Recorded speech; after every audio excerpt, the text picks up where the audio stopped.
ఎవరు రాసి ఇచ్చారో కనుక్కో ముందు డైలాగ్.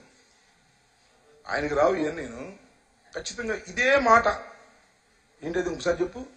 జగన్ అహంకారం, తెలుగువాడి ఆత్మగౌరవం, మధ్య యుద్ధం. ఇది స్పష్టంగా అనమను, అప్పుడు నేను మాట్లాడతా. ఇదే మాటని స్పష్టంగా అనమను నారా లోకేష్ గారిని. అప్పుడు మా తెలుగు మాట్లాడటం రాదు దుంప దేగ. మొన్న ఏమన్నాడు చూసావా? శంఖారావు అనబట్టి శంఖారావు అన్నాడు. ఎందుకయ్యా పరుగు తీస్తావు నాయన, నీకు దండం పెడతావురా బాబు, ఇంట్లో కూర్చోవయ్యా, ఏదేదో పిచ్చి పిచ్చి మాటలు మాట్లాడతావు. ఆ భాష ఏంటి, ఆ వ్యవహారం ఏంటి? ఇన్ని సంవత్సరాలైనా నీకు నోరు తిరగనటువంటి పరిస్థితి. మీ నాన్న ఇన్నేదో చేయాలనుకుంటున్నాడు, తోముతాడు రోజు. కనకపు సింహాసనమున సునకము కూర్చుండబెట్టిన శుభలగ్నము అన్నట్టుగా ఎలికి తోలు తెచ్చి ఎందాక ఉతికినా నలుపు నలిపే గాని తెలుపు రాదు. నేను ఎప్పుడూ చెబుతున్నా. ఇది ఈ మధ్యకాలంలో బాగా ఫిట్ అయింది మన నారా లోకేష్. ఎలికి తోలు తెచ్చి ఎందాక ఉతికినా నలుపు నలిపే గాని తెలుపు రాదు. ఆయనకి ఎన్ని శంఖాలు ఊదమన్నా ఊదలేడు. కుర్చీలు మడత పెట్టేస్తాడు, అది మాత్రం వాస్తవం. ఏ కుర్చీ అది మడత పెట్టేస్తాడు. అది ఇంకా వాళ్ళు విధ్వంసం అయిపోతున్నారు. అందుకని ఈ పాలన అలా ఉంది. ప్రజలు బ్రహ్మాండమైన పాలనగా భావిస్తున్నారు. చంద్రబాబు విధ్వంసం అయిపోతున్నాడు. ఆయనే మసి అయిపోతున్నాడు, మాడిపోతాడు. అబ్బో ఇది విధ్వంసం విధ్వంసం అంటున్నాడు.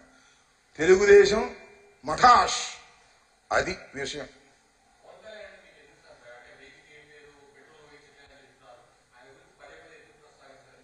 ఆయన గురించి పదే పదే ఎందుకు ప్రస్తావిస్తుంటే ఆయన ప్రధాన ప్రతిపక్షంలో ఉన్నాడు, ఆ ముఠాలో ఉన్నాడు, గుంపులో ఉన్నాడు. నీలాంటి అమాయకులను చూసి మోసపోతారని చెబుతున్నావు. మావాడని వెళ్తారేమో, మోసపోమాకండ్రా బాబు. ఆయన వారాహి తెచ్చి పెట్టుకున్నాడు, ఇంతవరకు ఆయిల్ కొట్టించలేదు. చంద్రబాబు ఇస్తే తప్ప కొట్టించడు. చంద్రబాబు ఏమో బంకు దగ్గర స్లిప్ ఇవ్వలేదు.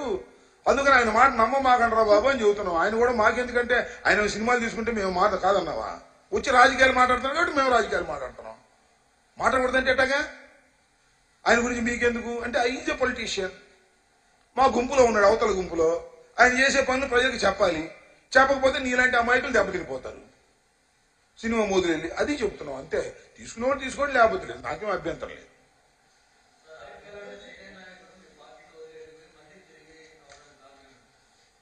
ఇది చిన్న చిన్న అపోహలు ఆయన ఏదో అనుకోవడం జరిగింది, మరి తెలియదు నాకు. బట్ ఇట్ ఇస్ ఏ మంచి పరిణామం.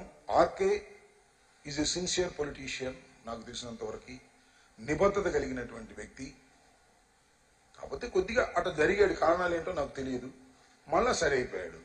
పార్టీకి మరింత బలాన్ని, మంగళగిరిలో మరింత బలాన్ని, మా జిల్లాలో మరింత బలాన్ని చేకూరుస్తుందని నేను నమ్ముతున్నాను. ఆర్కే డే 1 నుంచి పార్టీ కోసం కష్టపడినటువంటి వ్యక్తి.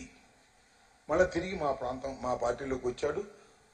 సంతోషం. ఆయనేం పార్టీలో ఇప్పుడు జగన్మోహన్ రెడ్డి గారితోనో లేకపోతే నాతోనో లేకపోతే ఇంకోటితోనో విభేదించినంత మనం వెళ్ళి తెలుగుదేశం పోలా, చూశారుగా మీరు. సో ఆయన తత్వం అలాంటిది, మంచి వ్యక్తి.